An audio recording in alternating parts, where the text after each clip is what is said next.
Hey guys, what's up? This is Ed from vinylalbumcovers.com. Hope everyone's doing well and being safe. This is our very first video cast here on the website, the first of many. This one's called The Front, and with me today and always is Dre. Say what up, Dre. Hey, how y'all doing? Cool. All right, so we're going to go ahead and get into this one. The first thing we wanted to do before we get started with our topic today is going to tell you a little bit about ourselves. We'll start with Dre. Tell us a little bit about yourself, bro. Yeah, me and Ed decided to do this podcast. We're both huge fans of R&B. Growing up, I lived in an R&B household. My mom listened to it, my dad, my grandparents, and so I was exposed to a lot of different types of R&B from different eras and whatnot. And I knew a lot about it, but I wasn't. It didn't really register to me until I was about 14, 15, and I really, really, really got into the music. And to this day, I got an iPod with about 19,000 songs on it, stretching all the way back to Duke Ellington, Cab Calloway, and going all the way to right now. I got Chris Brown, Trey Songz, and pretty much anybody you can think of, and all things in between. 19,000 Yes, sir. songs. My goodness. Been collecting music since high school. I'm scared of you. Wow. Well, my name is Ed. You already know that. I'm from DC. Stand up. It's that thereby means the go-go is in my DNA. Just putting that out there. Um, I do not have 19,000 songs in my phone, but I have significantly more songs than that over my shoulder. All of my R&B is, in fact, all of my music in general. All of my LPs is chilling on a bunch of shelves over there. I've even got it in my kitchen cupboard. Yes, I chose music over food. Don't judge me. Um, I have a bunch of it in my phone too, but it's madness in here. It's completely crazy. Um, my parents were not into R&B. I know that shocks you, but stay with me here. It actually does. Um, it does. No, they weren't at all. Not at all. My father was into and still is into jazz mostly. Great American Songbook stuff from like the 30s and 40s, but also into your more traditional forms of jazz, your Miles Davis and Thelonious Monk, Art Tatum especially. Art Tatum is a huge influence on him. My father is also a piano player who's played with anyone who's anyone really for over 50 years. He's kind of been the first call guy over here in DC.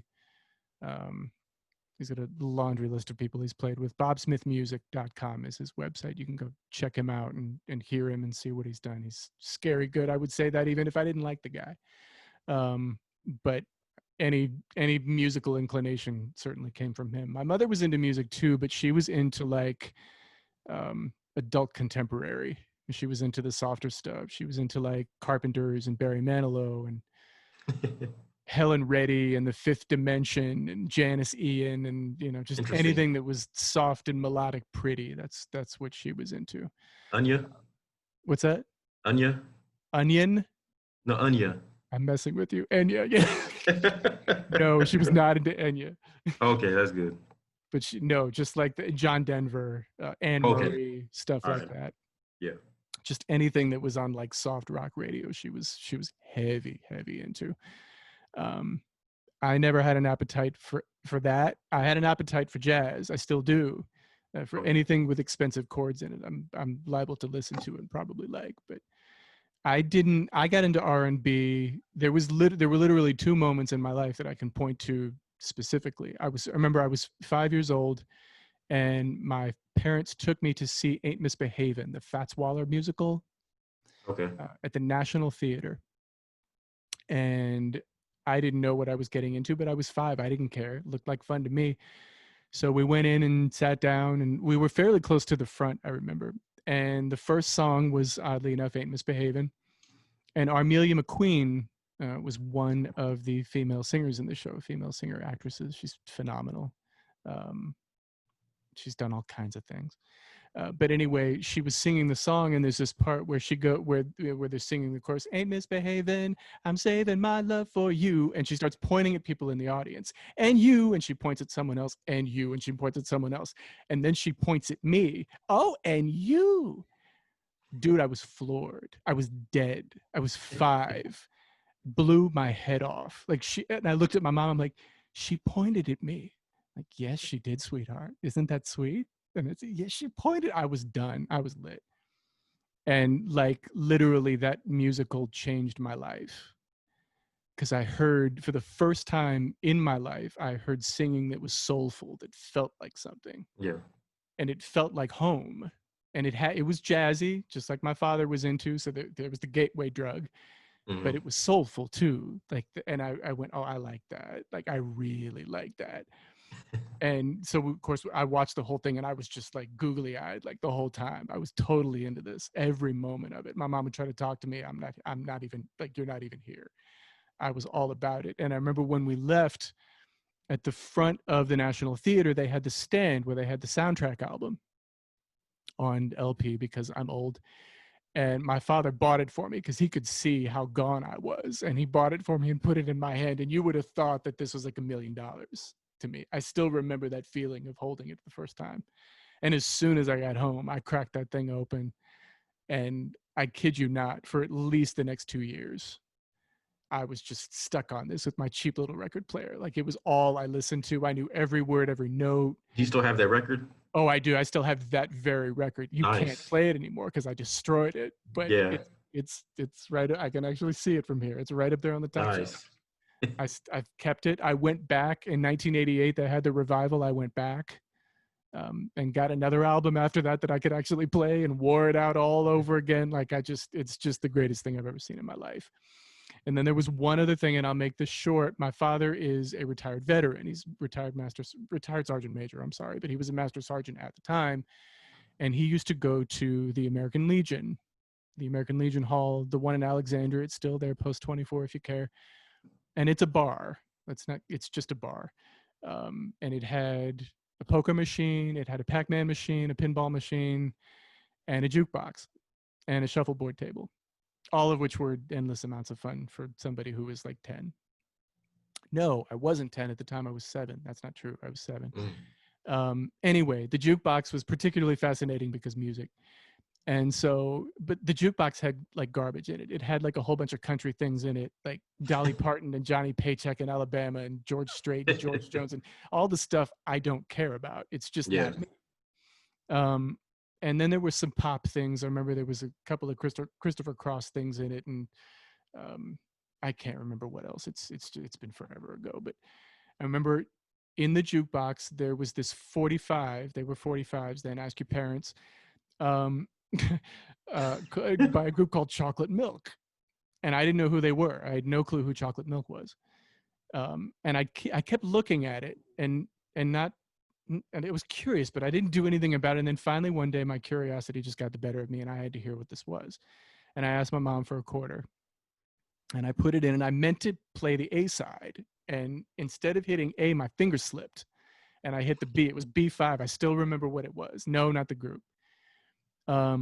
And after we waded through about 6 or 7 country tunes that I didn't care about how Billy Bob Joe done you wrong and nice truck and all that good stuff, finally we get to this kind of melodic, pretty R&B ballad.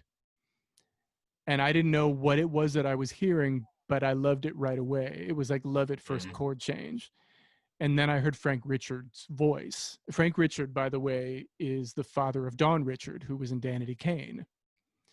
Um, but he has such a great baritone, and he started to sing, and I was done. Like, it was literally life changing, just as Ain't Misbehavin' had been. This was Yeah. too. And I remember I was playing Pac-Man while this was happening, and all of a sudden I didn't care about Pac-Man anymore, and I went straight over to the jukebox, and I just stood there, just lost in it. It was just the greatest thing I'd ever heard in my life. Again, it was the soulful singing, the R&B chord changes with a little bit of jazz in there, just as a gateway drug for me, because I needed that at that point. Like, it was just the coolest thing, and it's still one of my favorite songs of all time. And I pestered my mom forever to get me a 45, and she found it. I wore it out. I wore out 3 of them, and I still have all 3 of them. Only one can still be played. It doesn't sound good, but I still have it, and I have the album it came from. I have subsequently, in all this time, I have never heard the A side. I have an album with the A side on it. It's called Blue Jeans. I've never heard it. Really? I only care about Dawn. And that song was written about Dawn Richard from Yeah. Danity Kane. At that point, she was a little girl. So it was those 2 things that kind of wrecked me and got me straight into R&B, and I haven't looked back since. Man, that's good stuff right there, man. So, but all right, let's go ahead and get into our lists here. I cheated. I have it on my phone. I think you do too. So let's just start with you. Like, just pick one that you really like, and then kind of tell us why you like it. We can kind of riff on it for a little while. All right, I'm gonna go into they were kind of popular, but they weren't like Boyz II Men, Jodeci, popular. But I was a huge fan of Shy. As a matter of fact, the first time I heard Shy, I thought they were Boyz II Men. Because I remember I think it was about a year and a half earlier, Boyz II Men, they released Motown, feel really high harmony, and they had a track on there called It's So Hard to Say Goodbye to Yesterday, and fell in love with the acapella, just fell in love with the entire sound. And then I remember, I want to say, fast forward to late '92. My mom was taking me to school one morning, and If I Ever Fall in Love comes on the radio, and it was a cappella. And at the time, I had no idea what a cappella was. All I know was it was guys singing without music. That's all I knew. That's what it was to me. But I loved it though, and they sounded like Boyz II Men or similar. And so up until the time I was about 14, I thought that was Boyz II Men. Um, and they had another song called Comforter. But my favorite song from Shy was actually, I don't even think it was on the album. It was from an MTV Unplugged album, I want to say in early '93, called Yours. Um, yeah. It was Uh, on their remix album. yes, loved it. Loved it. Took me a long time to find that song. Hmm. Found it, man. That song just blows my mind every time I hear it. Oh And yeah. they were just the way they harmonized, just the vocals, the pitch. They I just always loved them. I always appreciated the acapella sound. Going all the way back to Take Six, Boys to Men. I love when groups harmonize. Unfortunately, you don't see that anymore at all, actually. But yeah, Shy for me was one that I've always loved them. It's a shame they didn't blow up bigger than what they were. They had a couple hits, but Yeah. their second album did okay. I remember they had a song in I think it was a Beverly Hills Cop 3 soundtrack. This Yeah, is the where, place where you belong. Yeah. yeah, the place where you belong. I'm sorry, Hmm. really good as well. It wasn't a cappella, but the harmony was very good. Well, Vocal, very little of what they did was a cappella anyway. There really wasn't yeah, that much of it. It was basically yeah, just If I Ever Fall in Love. And the only reason that was a cappella is because it was done on a shoestring budget at a studio in Falls Church, not too far from me. So wow. Oh, that's right. Didn't they graduate from Howard, or they're from that area, right? they're from here. Yeah. They're right. Yeah. They're from Okay. literally from down the street at Howard. Yeah. Yeah, and so, but yeah, and it's like I said, I don't know why, but I always confuse them for Boys to Men, but Hmm. they were really good. Well, there were a lot of them then that were like that. Like Boys to Men kind of ushered in like this Yeah, crush of yeah, four-man vocal yeah, groups that really had it, you know. yeah, and I just I can't even name one of the members in the group, but like I said, all four of them together, man, they just made beautiful, beautiful, man. Darnell could sing his face off. The Yeah, guy that led Yours and that did he did the second verse on Together Forever. that was a good one too. I think they Yeah, performed Family Matters too. I think there yeah was they were. where Laura was daydreaming and uh, Hmm. he came in there, started singing to her, and then she looked up and you know had Steve Urkel's face. If you remember that episode, I uh, do. Yeah, it was gosh, it was ages ago. Yeah, I do. Yeah. but yeah, Shy was always one of my favorites. They're probably in my top 5 or 6 male R&B groups of the '90s. Just loved them. Wish they would have had a longer career. They pretty much disappeared after the '90s. I think they had a couple of songs that they released in 2003 or 2004, but those didn't chart at all. But Yeah, they tried on an indie label. Well, look, see what yeah, happened was like they put out the mistake they made was absolutely lethal, and it was obvious. I mean, they released if I they re, first of all they released that single. That single was an accident anyway. That song oh was really? first it debuted on a show on WPGC, which is a radio station here back when it was Okay, Urban Contemporary, on a little show, a little part of the show called DC Home Jams, okay, where they would play like local songs. yeah, Generally, the local songs were kind of okay, but kind of not. yeah, But then Albie D played. He's one of the DJs back then. He played "If I Ever Fall in Love," and the phones just lit up. I remember hearing it for the first time. I yeah, heard it the first time it was played. I went, "What is that?" yeah. Like it sounds crude because it was Mm, in terms of quality, but just to your point, like the vocals were there, like Yeah. all the way there. It sounded, and you could hear, I don't know who it was. I think it might have been Carl Martin, like Groove, the arranger, but and the writer. But you can hear his foot on the ground, like tapping out the tempo. Yeah. Yeah. It's a very crude recording. It's literally just them in a room around microphones, but it works. I think if it would have been done more professionally, I don't think it would have been as good. Like there's a Yeah. real, you know what I mean? Like there's a magic to like four people being in a room in It, front of it, it, microphones and yeah, just it was almost like a doing it. throwback because you had a lot of those R&B groups from the '60s or the '50s, those doo-wop groups that were kind of like that. They just kind of gathered around a microphone and they just sang. And Yeah, that's kind it of what was. this was. Yeah, it was. I mean, that was technical limitation at that point, but I mean, Yeah, they were so much better for it, and there was no, I don't want to sound like an old man or anything like that, but there was no auto tune or melodyne or anything like that at that yeah, point. You just did it, yeah, and I think they did like three takes of it and ended up picking the second one. I yeah, think that's how it went, but that's where it got played. It got played locally, and a subsidiary of MCA Records heard the buzz and quickly signed them. And when you need to hurry up and make a record, you have like a couple of months to do it yeah. because and so then they went in and did a remix for If I Ever Fall in Love real quick so they And could the put it on. remix, man, that sends chills down my spine. That It remix, was good, right? Yeah. productive, and yeah, And it was done in exactly the same place. I forget the name of the guy. Schubert, I think was the name of the engineer. I'm an engineer by trade, so I'm going to think of those things. But it was done at Q Recording in Falls Church. Both of them were recorded and mixed there, right down the street from me. yeah, And the song just blew up. I mean, it was behind "I Will Always Love You" by Whitney Houston for I think like 11 or 12 weeks. yeah, It didn't get to number one on the pop charts, but it got awfully close. I think it did go to number one on the R&B charts, if I'm not mistaken. yeah. I think it did. Yeah, but it was just to your point, like it's just such a good song, and for somehow I don't know how they managed to do it, but within like a month and a half, they managed to come up with an album that was just as good as that song. How they did it, I will never know. Yeah, and like I said, they had a couple of other singles on there that we mentioned that were Yeah, really. they did. Yeah, the overall album was it was a little uneven, but Only a little. I mean, they mostly had it. "Baby I'm Yours" is great. yeah, "Comforter" is great. "Together Forever" is great. "Waiting for the Day," which wasn't even a single, is great. I'm trying to think if I can remember. I might have to go back and listen to that one. Oh, you need to. It's such a good song. It's such a good song. And I remember, I mean, "Together Forever" made such an impression. In fact, I've been in and out of R&B groups as well as an a cappella singer. Okay. And we used to do "If I Ever Fall in Love," and I was a tenor one, so I had to do that stupid note, the one. Um, and then we would do "Together Forever" too. And I mean, getting those harmonies balanced properly, to your point, is not easy. And Yeah. they did Yeah. it like it was nothing. Yeah. Together Forever was really impressive too. It was Yeah. one of those ballads, man. It's perfect. It's one of those songs you play. You take your, you want to surprise your girl for candlelight dinner. That's one of the songs that you want to play right there. Yeah. It's just like the beginning of it is just so perfect. It's just Yeah. nothing but these incredibly good chords. And then Darnell comes in, "If," like Yeah. this whispery voice, "You say," like it's just gorgeous. And I love how the harmonies kind of fade in and out as well. It's a great. Yeah.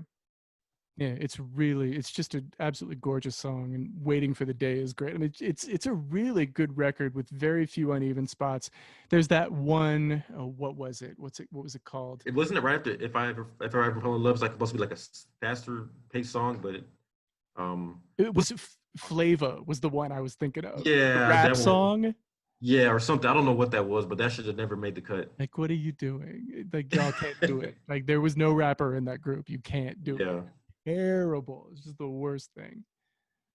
yeah, But it was a good. I mean, R&B records generally weren't that packed as that one was. yeah, So that was a good record. That's a really good choice. yeah, But then remember after that, they released a remix album. yeah. And that's the one, and that's where yours was on, and that's my favorite Shy song. Yeah, but that was all it had. The rest of it Yeah, was just remixes and live things. I'm like, I saw it in the bins and I'm like, oh no, you fell for it. Like, because I knew it was over. It was yeah, over right when they did that. They jumped the shark because they just yeah, had that one song, and "The Place Where You Belong," I think, was on it too, yeah, which is good too. But it was like there was nothing else. It's like, no, you need to come with new material. You need to continue to build your audience. This is a mistake. And sure enough, by the time they put out Blackface, nobody cared. Yeah, and I remember there was a third album they did back in '99. They had a song on there with KRS-One. It was black. That was blackface. Was that Blackface? Yeah. Okay, so that was the third album then. I think it was. Yeah, that was the third record because they did the remix album and then they did blackface. Yeah, and they had a song with KRS-One, and then yeah, that one didn't. That wasn't it. It was a little late to be choosing KRS-One for a feature anyway, Yeah, I mean just a that was little bit, '99. Yeah, I mean maybe '94, '95 you could have got away with that, but by '99, maybe. Yeah. hip hop had already had surpassed him. Yeah. And then they like with blackface was more of a statement because they had more time to make it. Yeah, Maybe that's what the remix album was for. Maybe they needed more time on it. I don't know. And it is a yeah, more cohesive record, but it also wasn't as melody heavy, and it didn't yeah. they were a different group at that point and nobody was interested. It's not a bad record, but it's more you have to it takes a few listens to get into what they were Yeah, doing. and you know, and in all fairness too, you know, between '92 and '95, R&B was shifting. R&B was getting more into bed with hip hop. So Like by that the second at that point. Yeah. yeah, yeah. So because even Mariah Carey was making stuff with like ODB and the Brat and stuff like that. So I mean that Totally gave in to it. Yeah. yeah, there was a really big shift in R&B between '92 and '95. You know, so a lot of those groups from the early '90s didn't make the cut, unfortunately. No, they didn't, or they couldn't last because they would Yeah, just a lot of them would just kind of come and go. yeah. And actually, speaking of groups that would kind of come and go, a group that kind of came and went, and I don't understand how this happened, but my first one is UNV, Universal Nubian Voices. You remember Oh, them? something's going on. Something going on. Yeah, Man, I almost sent you that too the other day, man. I love that song so Yeah. very much. You know Like that what's song what's is funny too? I remember banger. I heard that song. I heard that song when it I think when it first came out, but I didn't hear it on the radio. I don't ever remember that song being played on the radio. No, oh No, god, I saw it on BET. thing blew up over here, bro. Yeah, I saw it on BET. Heard it a couple times, and then it just kind of came and went. And then I remember Wow. I want to say like in 2006, 2007. You know how I'm not sure you have satellite cable or digital cable or whatever. You turn on those music channels when you want to clean the house. You want some background noise. Sure. That song happened to come on, and my head like turned around, and as soon as I remember, it's like I forgot about the song after it originally left MTV or BET or wherever I heard it from the first time, and then when I heard it again, it all just came back to me. Hmm. Yeah. No, I know exactly what you mean. I heard that song for the first time on PGC, and here in DC, that Yeah, song was played to death. what was Because it? I mean, it was the phones just lit up the first time it played, and it played all the time. In fact, it even got play on the pop stations, which was weird. Really? Because like I said, I don't like. I saw it It was on. so good though. Like it makes It was. sense. It was just good because this was at that point where, and this was such an. I'm really glad that you picked this period of time. This was your Yeah, idea, and this time was so interesting because up until this point there was R&B radio and there was pop radio over here, and they yeah. never touched. That's how it was in LA where I grew up at as well. Yeah, but and that's it certainly was that way here. But in 1990, 1991 specifically, what started to and it started with Tony Terry, with you. Yeah. Hmm. All of a sudden, because I was hearing that song on PGC and HUR and the other R&B stations here, and then I remember the pop station was on, I think in a 7-Eleven or something. I'd gone in for something, and it started to play up against these other pop tunes, and I went, "What's going on here?" Yeah. Like all of a sudden this R&B thing is getting played on pop. So the really cool thing that was happening then is that R&B didn't have to condescend or change itself at that Yeah. point. Pop radio was coming to R&B. And which is strange too, because there's nothing pop about that record at all. No, nothing. It's R&B from beginning to end. Yeah. I mean, but so was this UNV thing. Like they were R&B and nothing else. They Yeah. weren't making any concessions. Nobody Yeah. was. It's just that pop radio was looking for something else, I guess, and started to. I mean, they were even playing Gerald Levert. Like what? Huh? He's definitely not pop. No, not. But they were, but he was making a few concessions here and there. But still, like Yeah. Gerald Levert, like what? Luther? What? Like why are we playing Luther? But they Well, did. Luther was always kind of. I'm trying to think. Luther was never pop, but he was kind of big enough where people outside of that genre, would recognize who he was. I remember there was an Yeah. episode of Step where I think the youngest daughter was listening to Luther Vandross, or she was on a date, and the guy asked her, "Hey, do you like Luther Vandross?" And she was like, "Yeah, I love him." I saw this Yeah. episode years later, but I'm like, that's weird, you know? It was just I remember hearing we're going all over the place, but and I knew we would, but I remember hearing Here and Now, which is R&B. It's not pop at all. There's nothing That remotely one pop crossed about over. it. Yeah, And that one did cross over. it's the only one that ever did from him, other than that Yeah. horrible take on Endless Love that he did with Mariah Carey, um, which was Oh, just, that was what, early 2000s? I think it was, yeah, but it was just No, the no, most. no, I'm thinking of the Beyonce. No, Endless Now was 94. No, that was the Closer I Get to You. I was Yeah, with talking about. Beyonce. Yeah, Yeah, yeah, that was yeah. Beyonce. But no, like Okay. this that horribly oversung, over vocalized version of Endless Love that he did with Mariah Carey. Yeah, Um, but up until that point, only Here and Now had ever crossed over. He'd been the domain of R&B almost completely. But yeah, with that, he crossed over. It was like, huh? Luther yeah. on pop? Like what? And that's when we got Skinny Luther. We started to get Skinny Luther. Yeah, yeah, yeah, we did. Yeah. Yeah. I actually knew somebody who, and I still do, who used to sing background for him. Oh, nice, Um, nice. and there were reasons that he was kind of yo-yo dieting, and unfortunately, that's what killed him. The Yeah. yo-yo dieting killed him. So, which is a real shame. But going back to UNV to try to keep this a little linear anyway. UNV had like Something's Going On, and I thought that was a great song because it Hmm. is. And then I heard Straight from My Heart, which was the Was that the ballad second that came album? after it. Was that the second album, or was No, that it was the? on the first record. That was the first. Okay, okay. It was on the Something's Going On record. I heard that song, and I remember I heard it while I was in the car, and it was enough to turn me around and go to Tower and buy the album. Nice. Like the Just like first that, huh? time I heard it, like I was done. Like I have to, there's obviously fire on this album, and I have to hear the rest of it because Yeah. two songs are not just good, but they're great. And I went straight in. It was the last copy they had. Oh, okay. Where are they from? I don't know. Shame on me, but I don't know. Look that There's up. there are two brothers and then a couple of other friends of theirs. Okay. I thought there was Um, only three of them. Was there? there's four. They were all four back then. Like they were all Okay. four. Yeah, that's a good point. You had to have four, like any four-man vocal group, and they got scooped up by Madonna's record label. You know what? I remember hearing about that, which I maybe that's why they were able to get on the pop station. Maybe I don't know if it was maybe Madonna's Maybe, or whatnot. yeah, that could very well be it. But she'd even said something about it that she'd signed them, and it was just such a strange place for them to end up. Yeah. And maybe that made the difference. I'm not sure, but they had that tune, and I went and bought the album. And there are a couple of other things on that record that are pretty good. Hmm. No One Else But You was really good.